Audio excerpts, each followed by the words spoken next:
Hello, today is day 4 of Refueled in 14, and as you can see, I'm headed to do my 14-minute jog.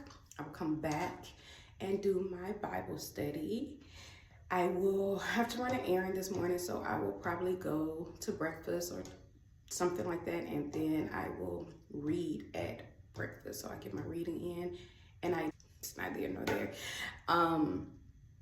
I did learn that I cannot save my meditation for the end of the day. Maybe I'm gonna add meditation to the very beginning of my day before I even do this jog. Maybe that's what I have to do, because if I don't do it in the morning, it's a struggle. I did it yesterday for 3 minutes, but it was a struggle because I was already tired and wore out, and yeah. So maybe adding meditation to the beginning of my day before I even start doing anything. I'll try that, not today, because clearly I've ruined that, but tomorrow I'll try that and see how that goes. But yeah, I am headed out and about to knock this run out, and I'll be back. Bye. I am at this coffee shop. I actually like this place. I've eaten here a couple of times. They have really good avocado toast. Decided to get my read on here. This chair is uncomfortable. Not sure what I was trying to show y'all here, but yeah.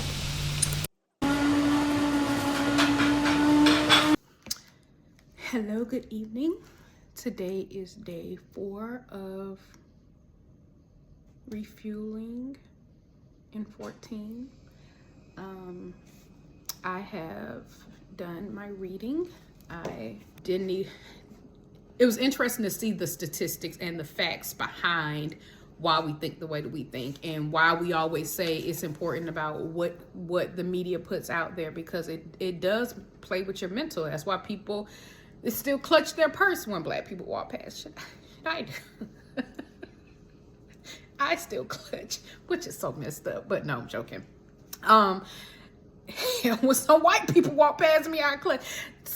But just because people nowadays are just evil and cruel individuals has nothing to do with the color of their skin. Nowadays, you just find that there are just really mean people out here in this world. So you just never know who to trust. It's just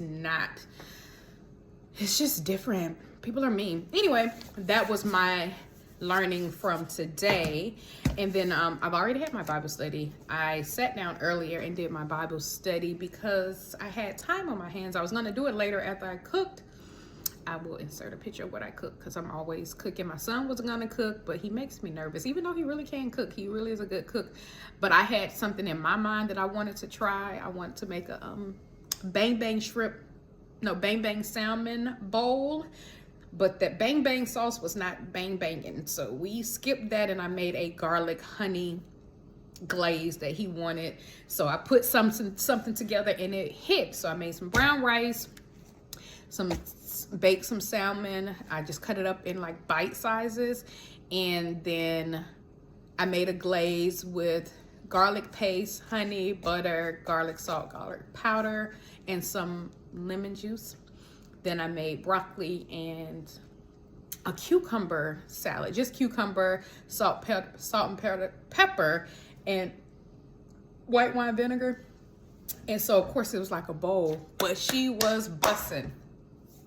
Put the rice down, put the broccoli, the salmon, and the cucumber. Then I did the glaze on top. Listen, I impress myself on a regular basis when it comes to trying different things and cooking different things. The girl does what she does. Anyway, I said all that to say I was going to do Bible study later on this evening, but as I came home to put up all my clothes, clean up my room, vacuum my room, do all that, I'm just moving around high speed. And so I was closing the bedroom doors to keep the house cool, because this area that I'm in here is connected to the kitchen and then a very open living room with high ceilings. So it gets warm in this space.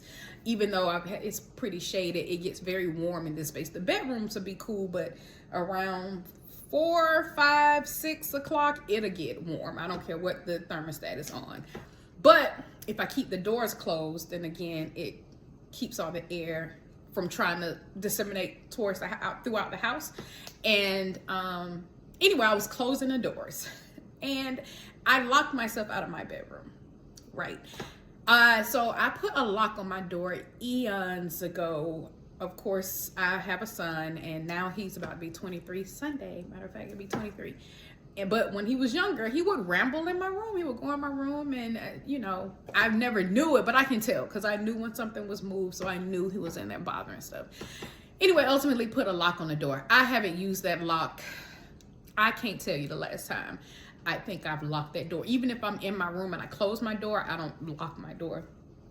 First, I live alone, and I guess some people do lock themselves in their rooms, but I don't. I'm the one that leaves the door open. But like if my son is home or whatever, I may have my door closed, but never locked. Anyway, I pulled the door up, had some clothes in my hand, about to go into the room. Door's locked. Why is this door locked? So I guess at some point I must have turned the knob and locked my door. Like, what? Sorry, I was trying to make sure that was recording. And so yeah, so locked myself out. So I was like, oh, start looking around the house, because I'm that person who I don't misplace things. Like if it's a door, there's a key to it, right? So I was like, where would that key be? Like if there's a key, where would it be? And I was like, would it be in my room? I was like, well, that wouldn't make sense, because why would you lock your door and you leave your key in your room? It's like, but I literally have not locked that door in years. Over 10 years. I've lived in this house for 20 years. So over 10 years, and I can easily say over 10 years. My son has been gone for 5.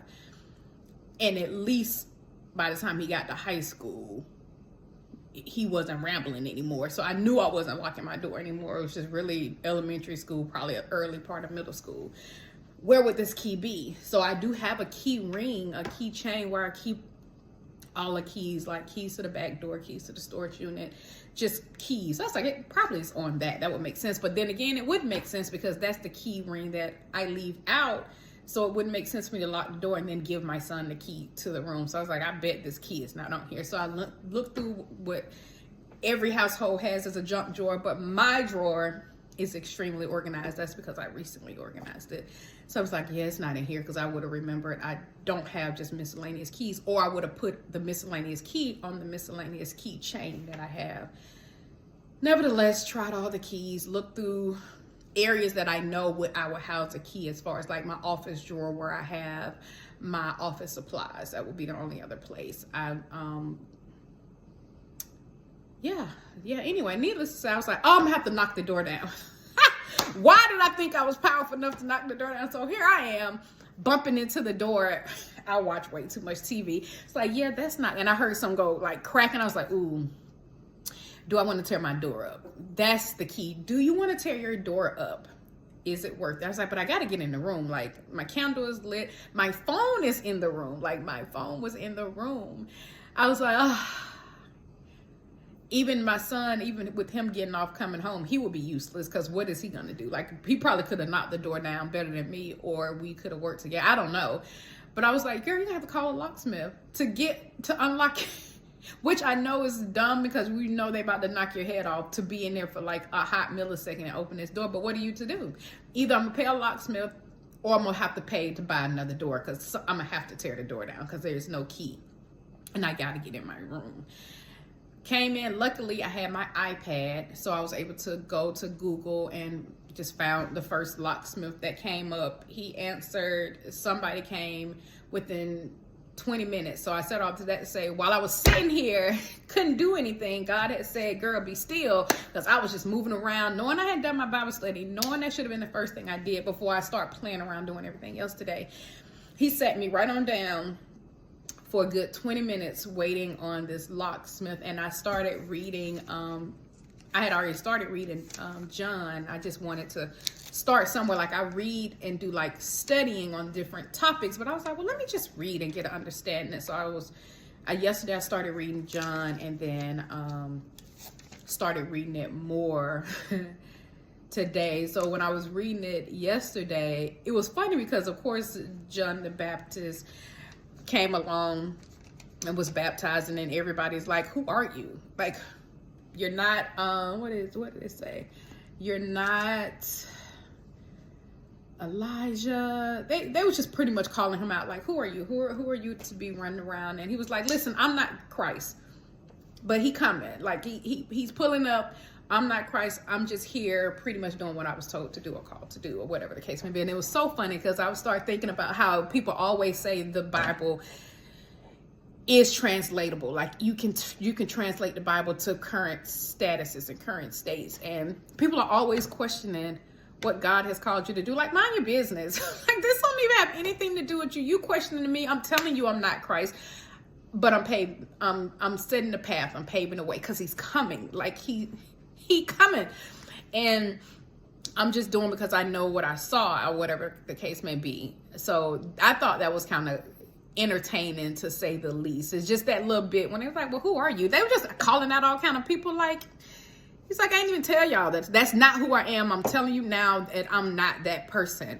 So I just thought that was interesting, to say the least. So it's funny now that I'm reading the book and studying the Bible, how all the stories come together. And yeah, I think I probably should have known that, but whatever.